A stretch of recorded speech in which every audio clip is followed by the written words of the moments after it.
Greetings, everyone. Thank you so much for joining us. I'm Steve Clemens. I direct the American Strategy Program here at the New America Foundation.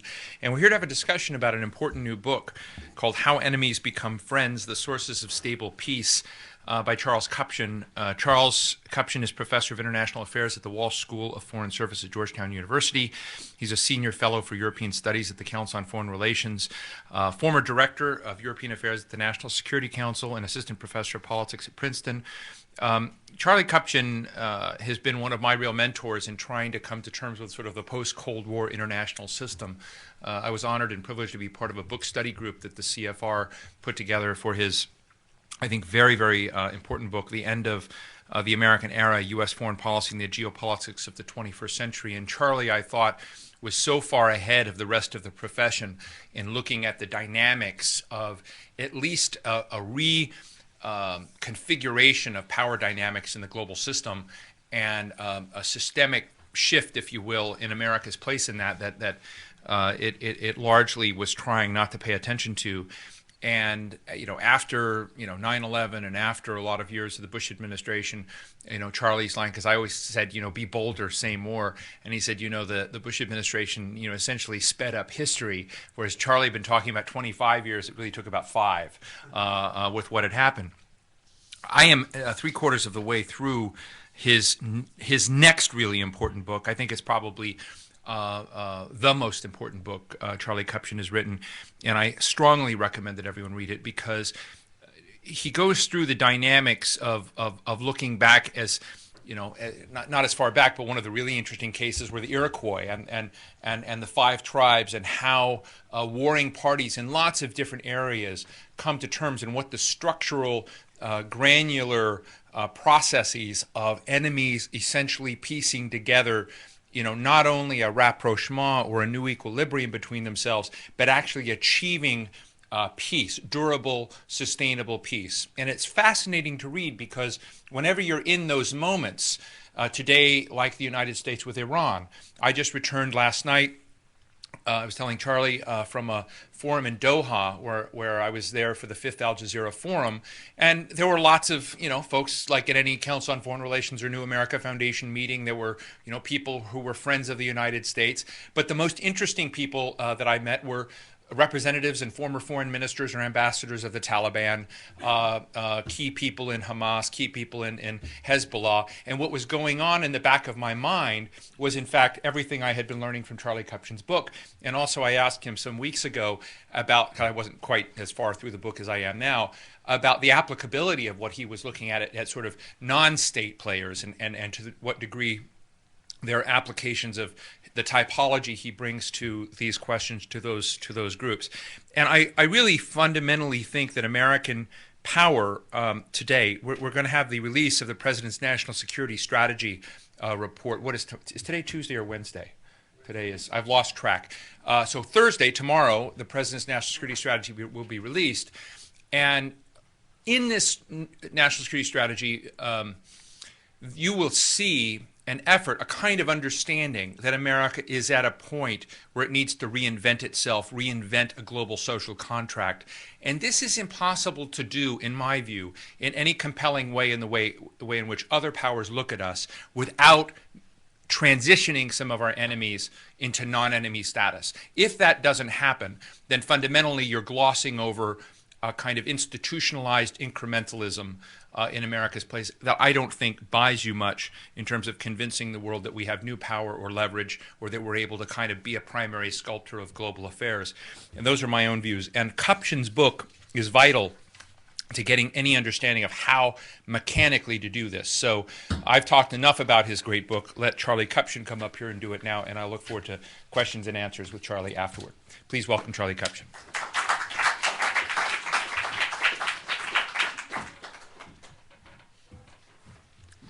Thank you very much, Steve.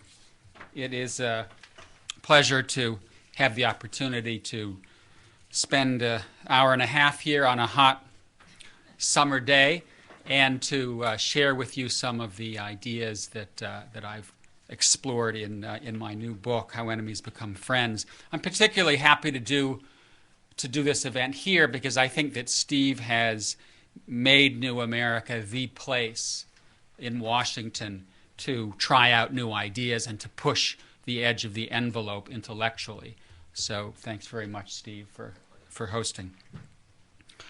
If you pick up today's Post or today's Times or tomorrow's or yesterday's, there's a reasonably good chance that either on the front page or somewhere near the front page there will be an article about Iraq or an article about Afghanistan or an article about Somalia or some other place where war is taking place, some other part of the world where people are trying to kill each other.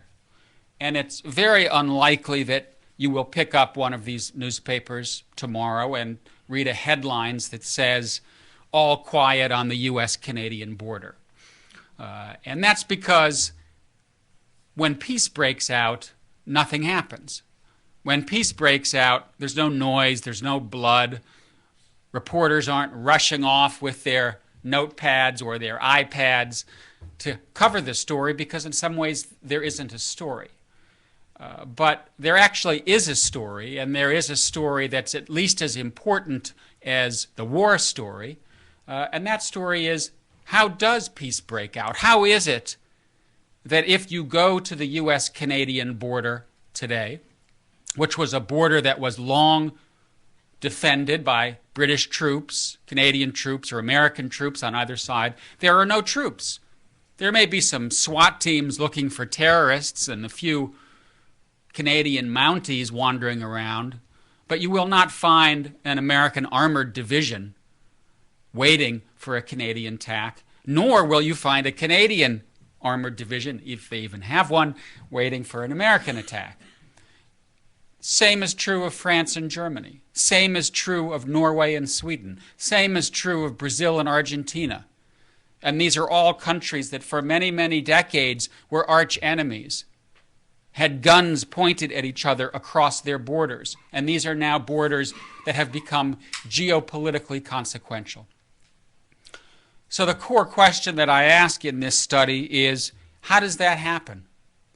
How is it that every once in a while, not often enough, but every once in a while in international history, we stumble across these magical moments in time and in space in which countries are able to escape geopolitical rivalry, in which they are able to demilitarize their relationship? And so I'm not just talking about the absence of war. We see plenty of periods in history in which states aren't at war, but largely because they deter each other, largely because they find ways of living with hostility.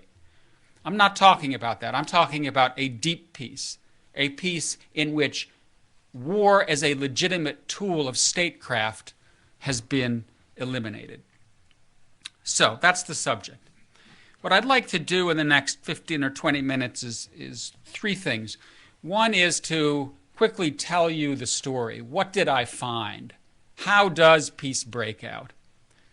Second, to give you what I take to be the most important nuggets of the book.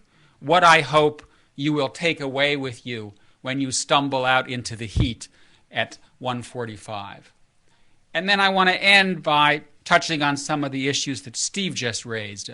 Where is Obama in his promise and pledge to engage the adversary? Where do we stand in this rather radical American effort to talk to the enemy? So let me begin by simply telling you the story. What did I find? And I went out and I picked 20 different case studies. Case studies in which two rivals started down the path of peace, and in half the cases they actually made it, peace broke out. Half the cases they didn't make it, the effort to fashion a friendship doesn't work. And then I tried to sort of sift through these 20 different successes and failures to come up with a story, some insights into what is the actual process through which enemies become friends.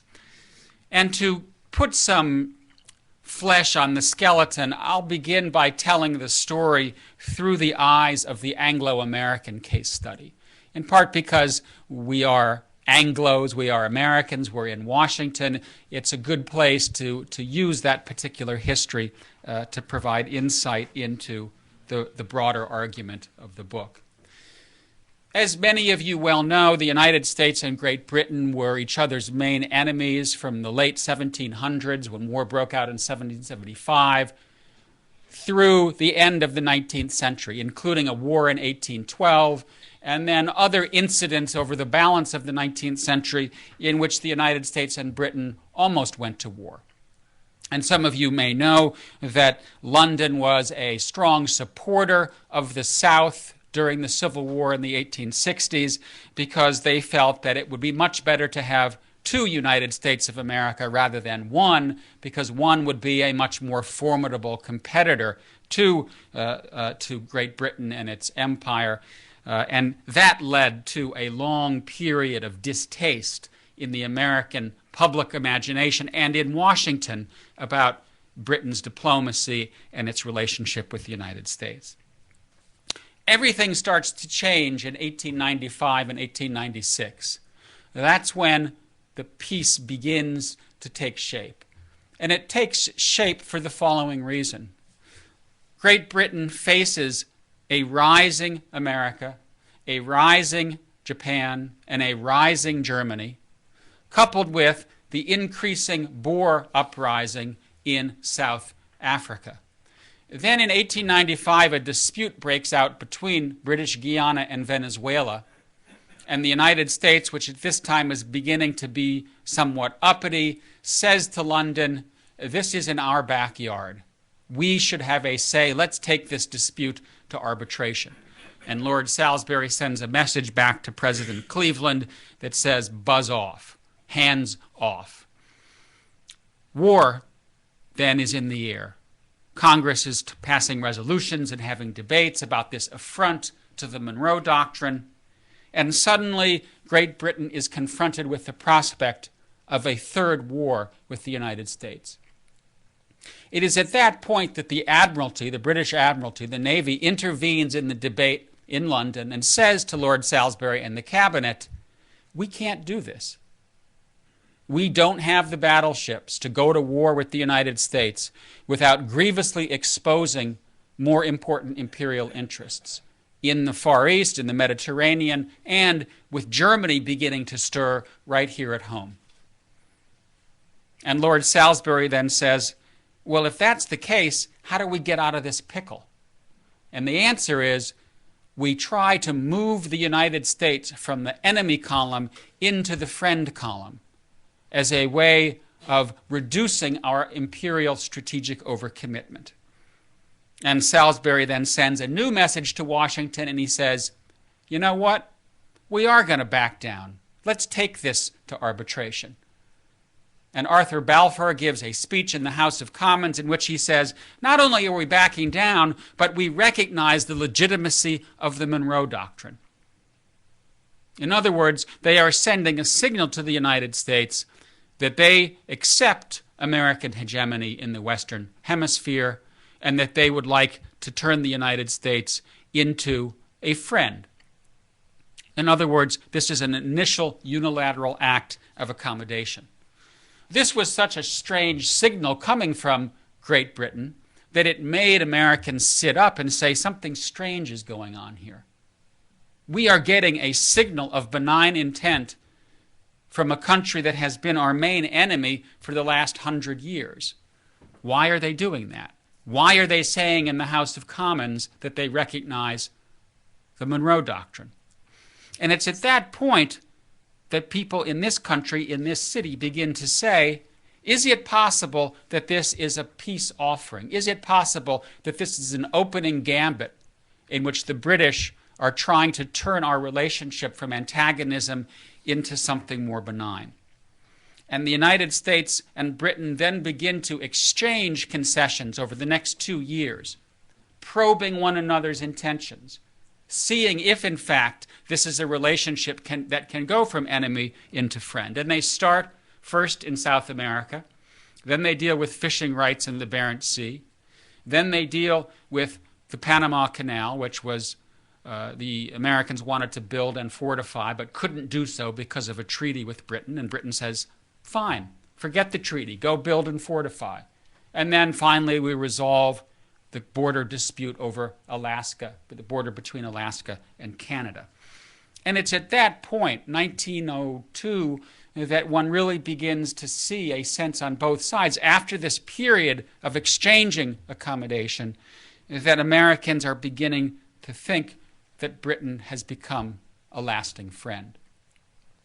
The latter stage of the process is much more about societal integration and changes in the identities that the two parties hold of each other than it is about the realm of high politics. In other words, from about 1896 to 1898, 1899, it's all in the realm of high politics. In fact, a lot of things are hidden from the American public and from the British public because elites worry that if they come out and say, we are making concessions to the enemy, that the opposition will come out and undercut rapprochement.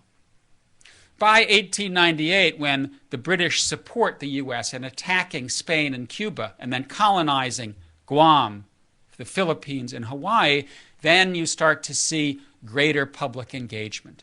Then you start to see traders, investors, op-ed writers, and others begin to engage in this broader shift of narrative and discourse. You see the Anglo-American Chamber of Commerce born. They hold regular dinners, and they fly behind the speakers, the American flag and the British flag next to each other.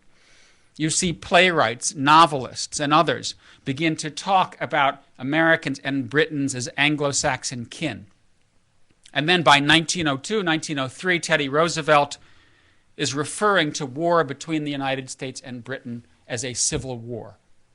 And his counterpart in London is talking about war between the United States and Britain as fratricide, war between brothers. And there is a real surge and a sense of Anglo-Saxon commonality, heritage, religion, race, that in some ways pulls together and consolidates this period of about 10 years from 1895 to 1906, when you finally see Britons and Americans tear up the war plans that they hold for war against the other. It was in 1902 that Britain dropped the United States from the two-power standard. That's the standard they used to size the Royal Navy, essentially saying, we don't consider the United States an enemy. And it was in 1906 that the last contingent of British regulars left the Canadian border, never to return. And so by 1906, one can effectively say that peace has broken out, because the British no longer see the United States as an enemy worth planning for, war with, and the same change is taking place within the United States.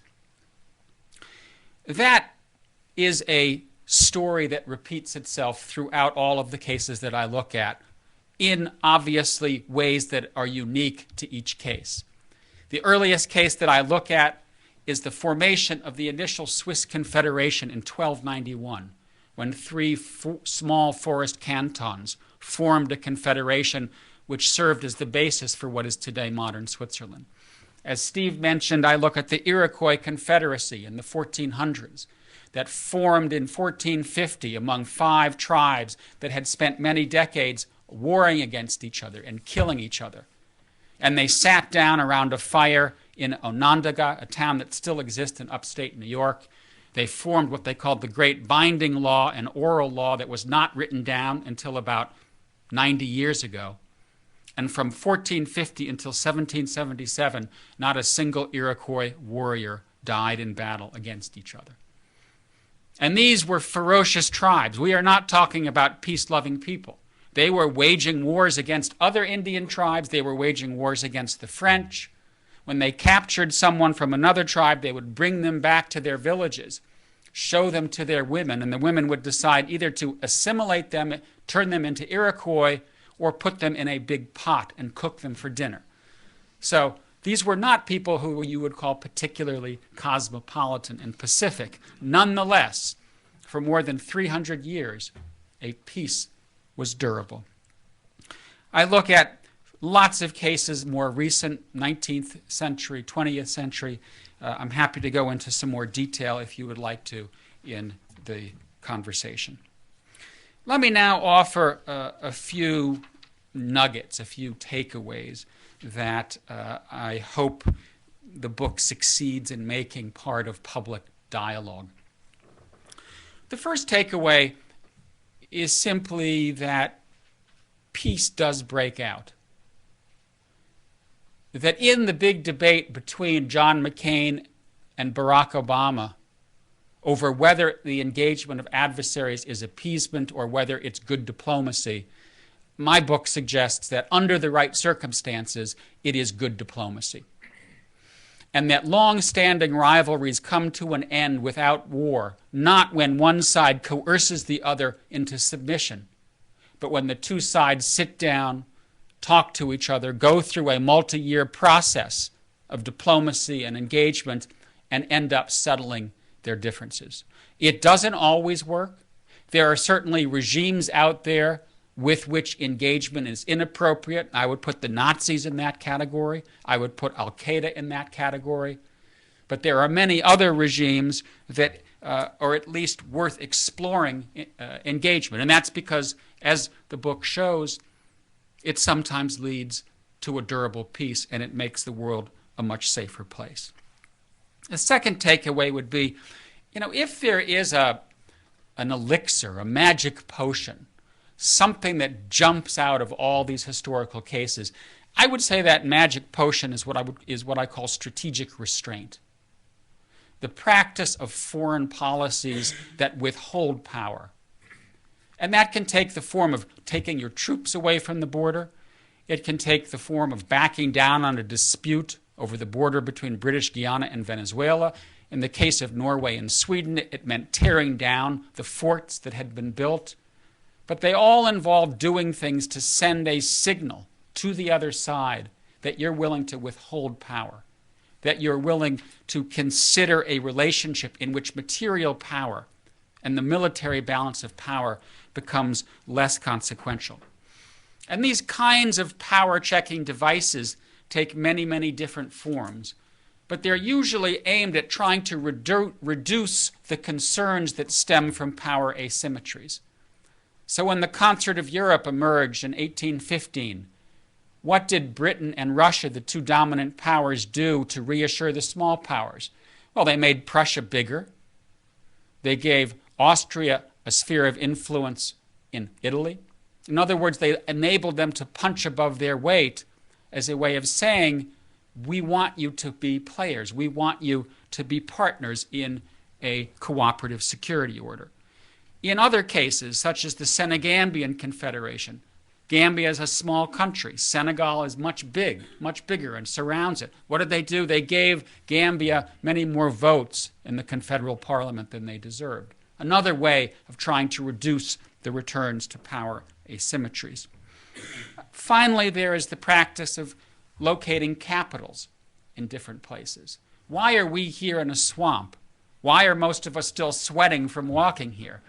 It's because Philly, Boston, New York, all of these cosmopolitan places in which we could be if we were in the American capital, scared off the South. And they scared off the small states because Pennsylvania, New York, the small states feared the big states would dominate the Union. So we came here to the middle of nowhere, stuck between North and South, stuck between agrarian and commercial, because it's the only place that Northerners and Southerners could agree upon. Why is the capital of the EU in Brussels, scattered partly in Strasbourg and in Luxembourg? For the same reason. It was the only place that Europeans could agree could be safe for a centralized capital. In the Swiss Confederation, they couldn't agree where to put the capital, Protestants and Catholics. So instead they made two capitals, one for the Protestants and one for the Catholics. And then finally, in 1847, 1848, they pick Basel as the unitary capital. It sits astride the Protestant Catholic and the Franco-German divide. The third takeaway, and this is something that I think is particularly important in the American debate, I went into the project thinking that regime type would matter, that I would find that liberal democracies were really good at making peace and becoming friends, and that autocracies would not. And that's because we are spoon-fed in the academic literature and from our politicians. Democracies are good, autocracies are bad. I didn't find that. I found that autocracies can be very reliable partners in peace. I found that leaders like Suharto, one of the great sons of bitches of the 20th century, was a peacemaker regionally, even as he was killing his opposition in Indonesia. Brazil and Argentina, when they embarked down the path to peace in 1979, were ruled by military juntas. When the concert of Europe was overthrown in 1848, it was not by the three autocracies, Russia, Prussia, and Austria, but by France and Britain, the two democratizing countries. So I think we should be much more careful than we often are in labeling countries as good or bad on the basis of their regime type, and pay much more attention to the way they behave externally and whether they are willing to practice strategic restraint and behave as responsible stakeholders. Fourth takeaway, again, something that surprised me. Economic interdependence is largely irrelevant. We are told, again, by the literature and by our politicians, get China and Japan to trade and invest in each other. Get joint partnerships between Palestinians and Israelis. Give Bosnians and Serbs incentives to trade with each other, and peace will break out. Wrong. Of the 20 cases I looked at, there was only one case in which economic integration paved the way for political settlement, and that was German unification in the 19th century. In every other case, economic integration mattered only after the diplomats had done their work, only after the core political issues have been resolved. So in that sense, I think we need to be careful about assuming that we can do through economic integration things, accomplishments, outcomes that we really can achieve only through diplomacy and political engagement. Fifth takeaway, culture matters. Most of the cases I looked at, differences in ethnicity, race, and religion made it harder to get to peace. Similarities in culture, religion, race, ethnicity made it easier to get to peace. Not a hard and fast rule. What constitutes cultural commonality is malleable and changes over time, but it does matter. One of the reasons that Anglo-American rapprochement succeeded while Anglo-Japanese rapprochement failed was because of cultural commonality on the one hand, and in the other, a sense of cultural difference, indeed overt racism of the British toward the Japanese during the turn of the century. The final point, and this will lead me to my closing comments about the administration, is that the domestic politics of rapprochement, of making peace, are at least as difficult as the international politics. And in the cases that I found that there was failure, where you get close to peace and it unravels, it usually unravels because of domestic opposition, not because you can't get to yes between the two parties themselves. And that's because, as you well know, when a leader goes out on a limb and says, let's talk to the enemy, let's sit down with the enemy, let's make a deal with Tehran about nuclear enrichment, the opposition, and sometimes your own party, tends to go berserk. And in that sense, it's very difficult to do both of these at the same time. That is to say, deal with your adversary abroad and deal with your adversary at home. And that's why, as I said, in the Anglo-American case, there was a great deal of dissimulation. The British government didn't even tell the cabinet, not to mention the British public, that it was taking the U.S. out of the two-power standard because they thought there would be an uprising. There was a similar dissimulation on the American side, partly because the government attempted to negotiate a general arbitration treaty with Britain in 1897, and it was rejected by the Senate, to give you a sense of lingering Anglophobia in the American political class. That leads me to the final set of comments I wanted to make, and that is, where is Obama on this so-called engagement strategy? We're going to see a lot of it in the document that is to be released tomorrow. As you might guess, I am a big fan of Obama's belief that one can turn enemies into friends. A big fan of the idea that it is worth engaging the adversary, and including countries like Iran that are very close to the types of regimes that bear, I think, saying, no, we don't talk to you because you are of an odious character. I do think that the first year was a tough year for Obama, in part because there was too much talk and there was not enough action. There was a president who had wonderful aspirations. There was a president who was in some ways one of the great political insurgents of modern American history. Right? He won the Democratic nomination by carrying out one of the great grassroots revolutions, winning the party nomination away from the establishment, which was effectively owned by Hillary Clinton. And he did that by appealing to people, by going out and talking to voters and going around and over the establishment. And I think he did the same thing during his first year as president.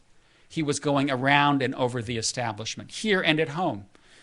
Ankara, Cairo, Moscow, Strasbourg, town meetings, popularity. But I think in the last 4 or 5 months, he's begun to realize that's all good and well, but he also has to do the dirty, difficult diplomacy. Get on the phone, get in the trenches, cut deals with Medvedev, cut deals with President Hu Jintao. That's a key part of getting to the situation where you have momentum.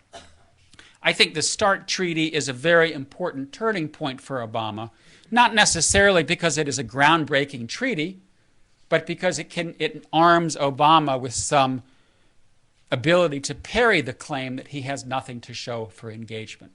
There is now momentum in the U.S.-Russian relationship. I think it would be good for Obama by the time he gets to the midterms to have more arrows in his quiver on China, on Iran, if that were possible, to continue to make the case that it's working, that there are payoffs. Part of the problem that he faces is that rapprochement takes time. And time in this city is measured in minutes and in seconds, not in days, weeks, or years. And rapprochement, reconciliation, usually takes years. It takes, in general, a good decade to go from soup to nuts. And that worries me in a city where there is such little political patience.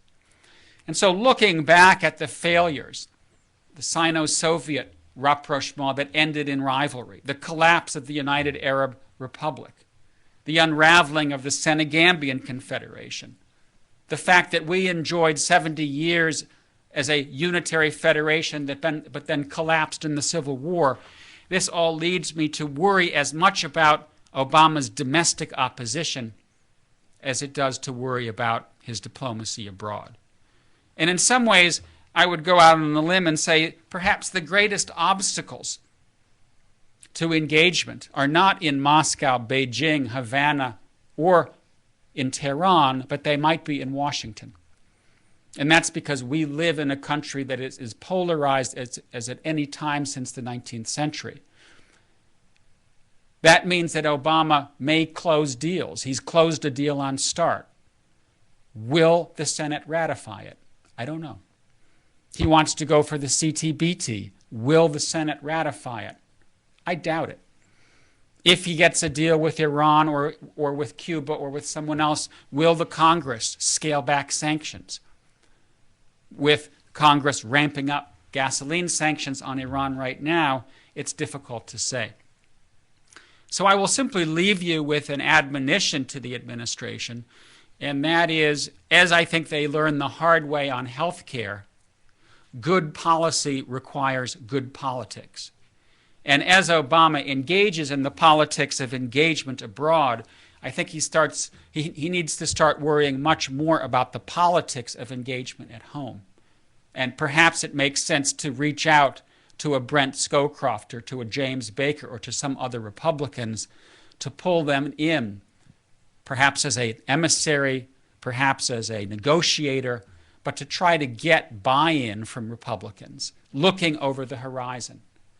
Because it would certainly be a pity if Obama succeeds in advancing the ball with some of the many enemies that the United States now faces today, only to have those good efforts scuttled because of insufficient political support right here at home. Thank you. Charlie, thank you. Thank you so much. I'm going to lean against this as I'm in a dilapidated condition after this long flight. But let me open and put the test to you more directly. If you were the Deputy National Security Advisor to the President, say you had Tom Donilon's job, what would you specifically be advocating by getting the politics right? And let's just, I wrote at the end of last year saying in grading Obama, only Iran matters. That if you look at where you need to change gravitational forces, the only measure where you can convince the rest of the world that you've changed the game of how you're going to interact that has so many positive downstream effects is if you can change both the calculus of Iran's leaders, but you can also convince the rest of the world that you're back into becoming a kind of benign sculpting force in the world. We know that institutions like AIPAC and various Iran expat groups and others, have lots of sets of concerns that are over, and Congress is at play in this. What would you do right up front to tell the president on how he needed to change the game here at home? Specifically on Iran? Yeah. I think that Obama has generally done a good job of handling Iran thus far in two respects. One is that he did the courageous thing, which is, as he put it in his inaugural address, put out the arm, unclench the fist. And that's a pretty courageous thing to do in this town right now. And he's paid a certain price for it. And the second thing he did, which again I think was right but very controversial, was to hold his fire on condemning and writing off this regime for the way it's treated its political opposition, which I think all of us would agree is odious and unacceptable. So that was the strategic restraint. Yes. And I think that like Hamid Karzai, the Iranian government might not be the government that we want, but it's the government that we have. And if there is going to be a deal with Iran, it will probably be with this government. Right? Hopes of some sort of grassroots uprising have pretty much fizzled. So I think Obama has been walking a tightrope by saying we don't like what you're doing to the opposition, but not going so far as to completely break the dialogue with the Iranian regime. The sanctions that are moving forward in the Security Council, I think, are the right thing to do, in part because he needs to do it domestically. He needs to be looking over his shoulder and buy time for diplomacy to work by saying, I am being tough and will continue to be tough if diplomacy doesn't work. But I think it is to some extent, I'm going to put it rather boldly, they're not going to work. They're not going to coerce Iran into submission. What they might do is to convince a regime in which there is fluidity, bobbing and weaving, that making a deal offers certain incentives. And I think one of the things that's good about Iran that doesn't exist in North Korea is there isn't a unitary regime. There is enormous fluidity. Ahmadinejad himself has at times been willing to accept the deal. So I think I would tell Obama, stay on course, do what you need to do to prevent losing support here at home, but keep the door open until the 11th hour. Thank you. Let me open the floor. Yes, right here. We have a microphone.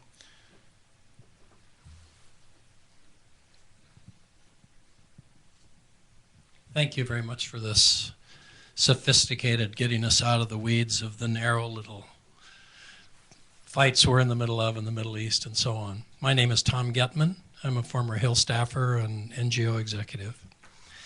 What about the role of civil society. Granted, civil society has only really developed after the Second World War, but did you find that civil society groups, religious groups, church leaders had a role to play in what you have defined so well for us? I think of how Desmond Tutu still has a huge role to play in Southern Africa, not just South Africa.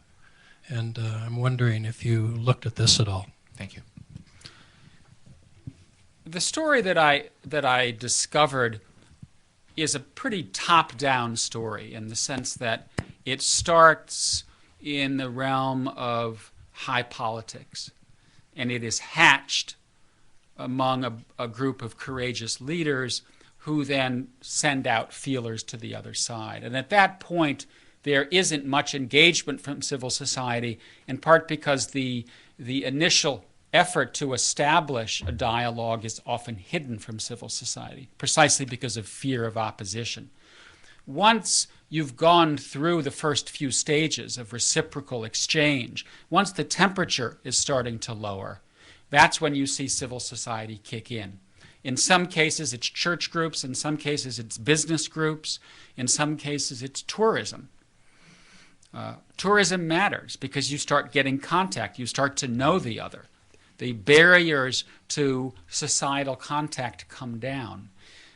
And then I would say that kind of societal engagement is important. That seals the deal.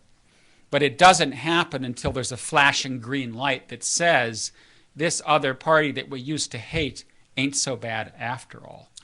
Can I throw one little element here? This won't make you happy, but I think Charlie's exactly right, and I see a case in Cuba right now where frequently governments actually use NGOs as a way to send signals. I'm convinced right now that the Cuban government is sending a signal to us on political prisoners by Raul Castro accepting a deal with his Catholic archbishop to discuss political prisoners. That would not have happened a month ago, and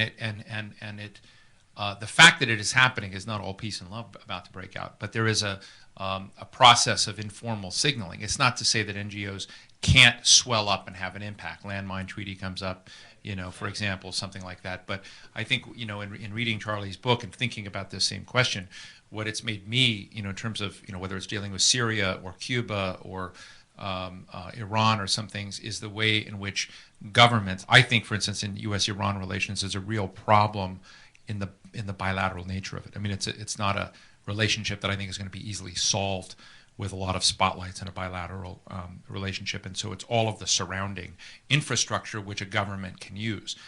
But it may look like the NGOs are taking the lead when in fact it's actually the governments that are taking the lead. So sorry to interrupt. Let me just make one other quick comment.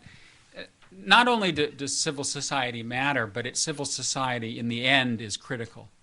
Because if you leave out the engagement of a broader cross-section of society, reconciliation has no roots. And then the governments that implemented it fall from power, there's a coup, they're voted out of power, and it doesn't stick. And so I found several cases where, for one reason or another, the governments in question never carried out a process of societal engagement. They didn't get out there and sell rapprochement, and it never stuck. Because if you can't reorient the center of gravity in a society and convince the mass population that this other party is your friend, then something's going to come along and blow it off course. Thank you. Yes, right here in the back. I was just to follow up on your comment. You've got to use the mic. Thank you. I think your comment about the fact that right here at home may be our biggest battle between two camps, so to speak, in our dysfunctional Congress. Obama tried, at least in my opinion, to reach out a little bit in the beginning, and that didn't fail. That failed. We have a dysfunctional situation now. And you said, bringing in Brent Scowcroft or James Baker, they're not in Congress any longer. They're not in the government anymore. So, could you speak a little more about how could we get out of this real battle that is crippling our government? I wish I had a good answer to you. Unfortunately, I don't. And I think the problem is getting worse. I'm working on a completely unrelated project with a colleague at the University of Texas, a guy named Peter Trubowitz, and we've been studying congressional attitudes and the ideological makeup of Congress, particularly when it comes to foreign policy. And we've been finding that the political center is dying, and that what you used to call the liberal internationalist wing of the Republican Party, the Rockefeller Republicans, n'existe pas, sayonara. I mean, there may be one or two left in the Senate. There are none left in the House. And when those senators are gone, there aren't younger centrists that are coming up through the ranks. And so I fear that what will happen is we're just going to see our two parties continue to move away from each other ideologically and depopulate the political center. How do you deal with that world? Well, I think one thing you do is you have to cobble together coalitions on each separate issue, because during the Cold War, when there was a big, broad, rich, bipartisan center, right, the president could take a centrist policy, look over his shoulder, and find a winning coalition in Congress. Now, when Barack Obama takes a centrist policy and looks over his shoulder, there's no one there. And so what he has to do is he has to go and say, okay, climate change, I'm going to talk to these people and I'm going to cobble together X coalition. On financial reform, I'm going to go for that coalition. And it's much, much more difficult to get business done. Is there a silver bullet for trying to rebuild ideological centrism in the United States? I don't know. I certainly don't know of one. If I can just add, a friend of mine, Jim Canine, who used to be a California assemblyman, I want to give him credit for this, has been working in California politics, for instance, to shine a big spotlight on the abuse and realities that have come out of ridiculous gerrymandering.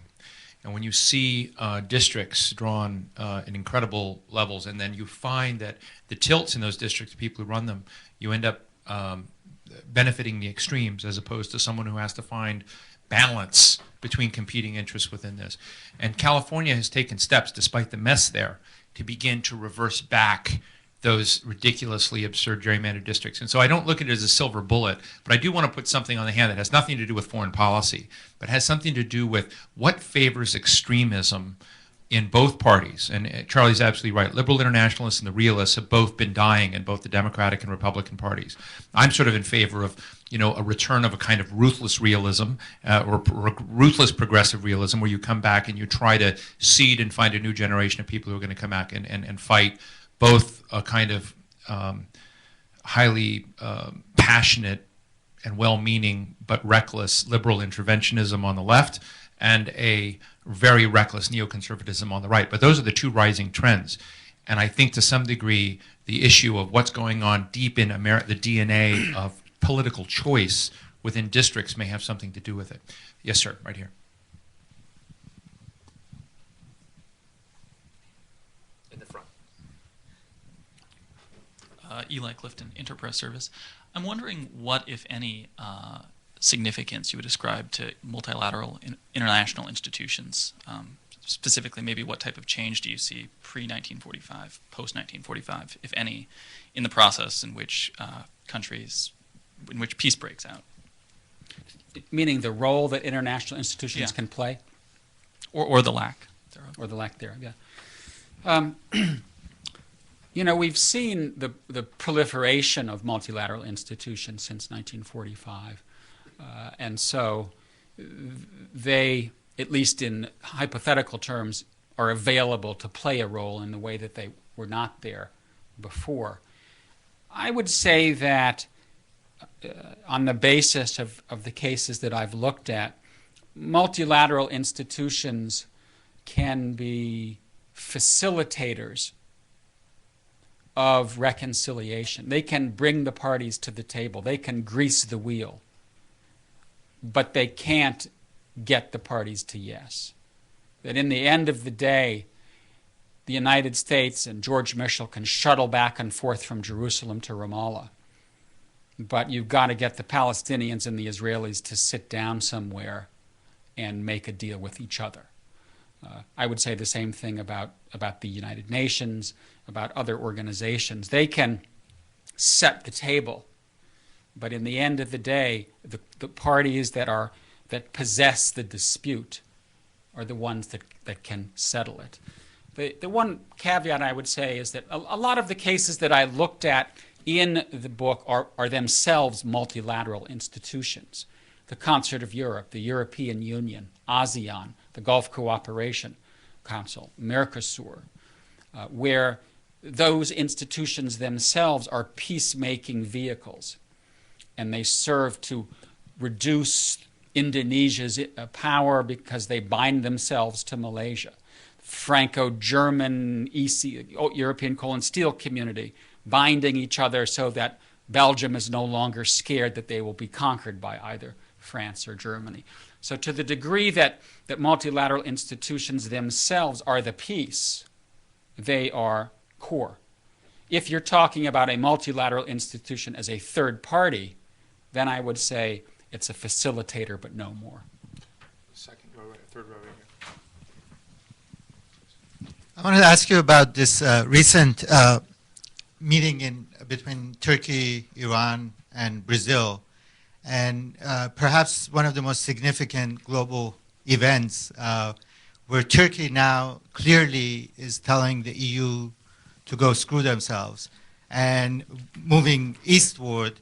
And maybe now we see the rise of a democratic South that moves to the forefront as the West becomes increasingly irrelevant, collapsing under the weight of its own corruption and moral and intellectual bankruptcy. Okay. Not that that was a loaded question or anything. I would say that the Brazilian Turkish intervention in Iran is a taste of things to come, in the sense that we are rapidly moving to a world in which the West will no longer call the shots in the way that it used to. I would not call it a democratic South. I think the world that we are heading toward is a very pluralistic world, in which there will be some pockets of democracy, perhaps in South America, but strong pockets of non-democracy in the Middle East and the Arabian Peninsula.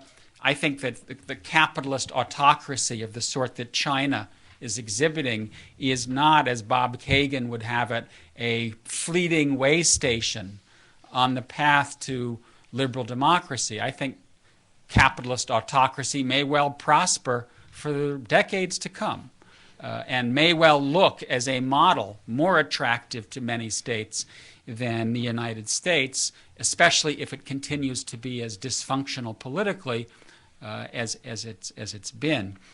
The one thing I'd say, and this comes back a little bit to the previous question, to the degree that I'm optimistic about peace experiments, I think they will be mostly regional in nature. That is to say that a lot of people think what Turkey's doing is crazy. They're turning their back on the West. I think what Turkey's doing is probably good, with some caveats. They are engaging in their region. They are doing things with Syria that Western powers cannot do. And so I think the world that we're headed toward, if it's positive, is a world in what I would call peace in parts. Peace made on a regional basis, Northeast Asia, South America, Middle East, Southeast Asia, which hopefully then can aggregate to the global level. But I think this talk of kind of global governance is really a pie in the sky. Thank you. Christopher Preble at Cato Institute. Okay. Go ahead. Marilyn Please Sifokler. don't wait until I instruct, okay? Thanks. Go ahead. Marilyn Sifokler with the Women Ambassadors Foundation. Earlier you mentioned the divide that existed between the American and the British public. Right now, well, we are now in the age of information, Where do you see information, the place of information in bridging the divide and in trying to create a rapprochement between people as opposed to between government? I mean, do people have a role in this? Thank you. Can you please hand the microphone to him? No, to Chris Preble. Thanks. I would just hold off there. Okay. You know, I think that the explosion of information technology makes the process of building peace easier and harder at the same time. It makes it easier in the sense that there is more information available and more transparency. And transparency is very good because when, let's say Steve and I don't like each other, which is not true, but let's say it were, and we started I'm not going to say anything. to do nice things to each other, I would want to know what's motivating him. Why is he doing that? And if he talked a lot and I could read his diary and I knew what was making him tick, I'd be more comfortable with his behavior than if he were a black box. And so in the case of, let's say, Anglo-American rapprochement, one of the things that made that stick is we could look at each other and know what was going on, because most of what was going on was in Congress. Speeches, newspapers, it's all there on C-SPAN. And that's generally a good thing. When you don't know what the other side is up to, you tend to assume the worst case, as we now do, let's say, with Iran or with North Korea, because they're an enigma. Right? We don't know what's motivating them. So to the degree that the information explosion opens doors, it's a good thing. But I would just add that it doesn't do it as fully as many had hoped.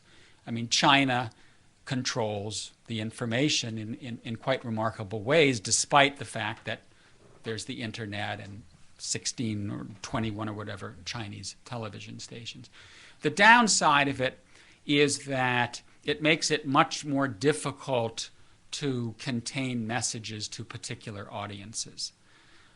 And so, for example, when Obama sends a message to Iran, it's for all Americans to see. When the process before required a certain tactfulness, when it was easier to do things out of the public eye to advance the process of diplomacy, and then it becomes public at a more opportune time.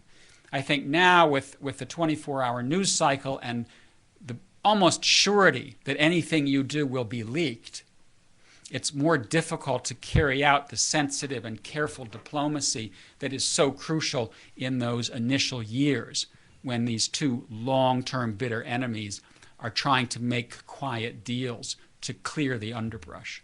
I'm going to just add on before Chris jumps in here that one of the interesting things I learned recently from the Russian ambassador to the United States about the START agreement was that who's long been involved in arms control issues for ages when there were periods of great distrust between Russia and the United States, and even great distrust recently. Remember, Obama came in right after the Georgia incident and said, what's different today is that when one side couldn't get to yes with the other, and there was still plenty of yelling and table pounding and even screaming, they would explain to the other side why they couldn't get there. And he says this is completely different with the way arms control agreements used to be negotiated and handled in the past. And I think really underscores Charlie's point about transparency. But it's not just because transparency exists.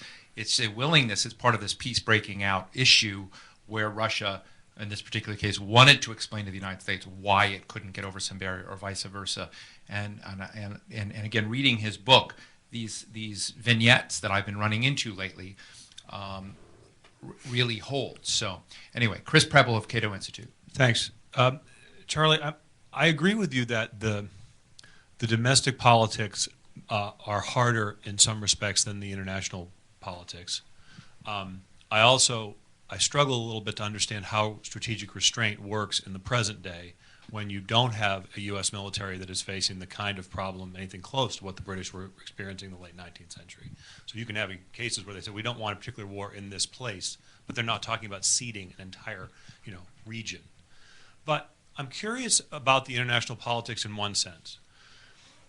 how do friends react to new friendships? So, for example, you mentioned that the British removed their garrison from Canada. How did the Canadians feel about that? Or in a contemporary context, whenever the United States cozies up to the Chinese, our friends the Japanese get very nervous. When we cozy up to the Pakistanis, the Indians get nervous. When we cozy up to the Indians, the Pakistanis get nervous. When we cozy up to the Iranians, the Saudis, and all of it. So, in the case studies you looked at, how does that play out? Just to come to your first point, I think that the analogy between the U.S. today and Britain in the 19th century is obviously a distant one. But I do think that if you take our fiscal problems, if you take the wars in Iraq and Afghanistan, if you take what Gates has been saying about military spending, there is certainly a sense here in the United States that we need to lighten our load. In fact, coming back to one of the previous questions about where can you find bargains politically between Democrats and Republicans, I would say that one place where I would look for a bargain is on some kind of strategic retrenchment, which I doubt you will oppose, in the sense that I do think that there is a sense that we are overextended. Not in the way that Britain was, but in a way that strategic retrenchment will be strategic contraction in the mind of the Chinese, right? It could be. Yeah. But that doesn't mean ceding. I mean, they essentially ceded the Western Hemisphere to us. We are practicing strategic restraint today, but in smaller ways with the Russians. I think with the Chinese, the temperature was rising quite dangerously until about 2.5 months ago. And Obama administration started trying to step back about the yuan and moving away from the pressure. So that in little ways, I think the restraint is there. And my guess is we will see it referred to quite explicitly in the document tomorrow. The question of how do third parties react? I mean, you're right to say that when we make nice to China, Japan gets upset and that sort of stuff. In general, when peace breaks out, the neighbors like it because it makes their neighborhood a safer place. And the formation of these zones of peace, precisely because they are Pacific zones, are generally seen in a positive light by those who to some extent share the strategic theater. They are not to that large degree threatened by it. One final point in that, and this is sort of related, one issue that becomes problematic, and I think your question touches on this, is how do partners that are looking for peace deal with the question of divergent views of their relationship with a superpower? And that can cause big problems. So in the case of Europe, where the American presence was generally accepted, building peace in Europe and alliance with the United States were fine. In the case of the Gulf Cooperation Council, it wasn't fine. The Saudis were ending the American presence at the same time that we were turning Bahrain and Qatar into American aircraft carriers. In the case of Southeast Asia, Indonesia wanted nothing to do with American bases. Malaysia and Singapore wanted a lot to do with American bases. They ended up sweeping that issue under the carpet and got away with it because they weren't threatened externally. So they didn't have to deal with the question of how much to rely on America, unlike the Gulf. So the view of sort of superpower or great power involvement in the region affects the ability of the parties there to get to peace.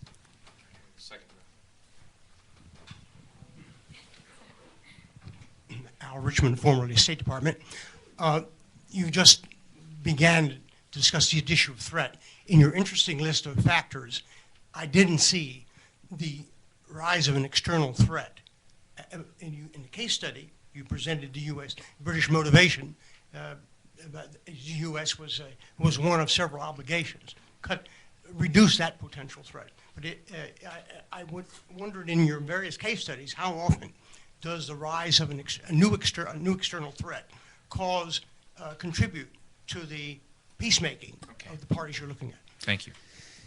In all of the cases that I look at, the initial move toward reconciliation is not an act of altruism. It's generally an act of necessity. And that necessity stems either from a sense of vulnerability externally, that is to say a threat, as the case of the British, it was the rise of Germany, Japan, the Boer War, or domestic. For example, why did Suharto overturn Sukarno's policies, recognize Malaysia, and make peace with his neighbor? He did so because when Sukarno adopted what was called confrontasi, the United States, the IMF, put economic sanctions. And Indonesia broke off trade with Malaysia. The Indonesian economy was going down the tubes. And so Suharto changed his policies to save the Indonesian economy. So in that sense, it was a threat. In the case of Brazil and Argentina, Brazil decided to reach out to Argentina not because of a new threat, but because of an internal threat that was being presented by the hardliners within the military who were coming to take over the government. And General Giesel said, if I make peace with Argentina, I will undercut the hardliners in the security apparatus. So exactly, the impetus doesn't come from necessarily external or internal, but there is this sense that we need to do something to deal with some kind of vulnerability. I'm going to go with the last question with Kunio Kikuchi because I want people to have an opportunity to buy Charlie's book, which is outside, and get him to sign it and spend some time, and etc. So, Thank you, Kunio. Kunio Kikuchi. You said the result of peace breaking out is that war as a legitimate tool of statecraft has been taken away. And as you know, this phrase, war as a legitimate, renouncing war, is embedded in the Article 9 of the Japanese Constitution. And having done so, then the only way Japan can ensure peace will be diplomacy and commerce. That's why I was a little taken aback when you said greater economic relations as between China and Japan and Palestine and Israel has failed. Can you clarify that? Or are you talking of the pre-World War II Manchurian situation? Certainly, I'm hoping that you're not referring to the current emergence of the three-way trade between China, Japan, and the United States. Well, I don't want to disappoint you, but I am referring to the current moment. And I'm not suggesting that commercial integration is irrelevant in the big scheme of things. I'm suggesting that in geopolitical terms, it becomes consequential only in the context of geopolitical/political settlement. So in the case of China and Japan, I think we could see another 2 decades of more investment and more trade. But in the absence of a political dialogue about World War II, about history, about territorial disputes, about arms control, about the military balance, you won't get to peace. And that's simply based upon, as I said, 20 different case studies where you had plenty of investment, plenty of trade, but it wasn't until the diplomats came in and did their work that you really got to a stage in which there was the delegitimation of war as a tool of statecraft. Kunio, if I can also add, I hate to editorialize Charlie's event, but why not? I would also add, because you and I debate this a lot, that Japan is not fully sovereign. Japan is still struggling with a lobotomy it was given in the 1950s, and democracy 2.0 under Yukio Hatoyama seems to have just tripped over a big barrier in Futenma. And the Futenma deal is a huge disappointment domestically, and Japan has not accomplished what Germany accomplished, which was reclaiming its sovereignty and generating a relationship with the United States that said, we're with you on most things, but we're going to diverge at some points. And until you have that, then I think this question about Japanese and Chinese relations is somewhat stunted. And I sometimes feel like more of a Japanese nationalist than many of my Japanese political friends. But until Japan reclaims its sovereignty and renegotiates its social contract with the United States and the region, then I think that you can't get to a point where Charlie's thoughts about war being removed as a legitimate tool between those states can be addressed. I don't know if you want to add anything to that, but that's, I think Futenma matters. Charlie, I want to thank you. This is, I highly recommend people spend time with this book. I have been I'm a member of the LA Times History Book Prize Committee, and this is not a history, but when you're on that and forced to read 90 or so history books, you tend to become a very, very fast reader that just whips through things. This is a book worth spending a great deal of time with because it takes you through lots of historical episodes that may not be known to us or we may not be comfortable with, and help you give you a more granular feel for what is needed. And again, after just coming back from this experience I had in Doha, where you're sitting around and we're talking a lot about reconciliation with the Taliban at various levels. I have a lot of doubts that there's any real way for that to happen in the near term, but I hold out some hope. But nonetheless, I haven't read anything else that gives me the sort of feel of the how-to process if one were beginning to consider it. And I really pay tribute to Charlie Kupchan for giving us something to chew on. So I highly recommend it in ways that are much more strong than I usually recommend books. So Charlie, thanks very much. Thank you, Steve. Appreciate it. Thank you. So I'm going to move Charlie outside to the book thing.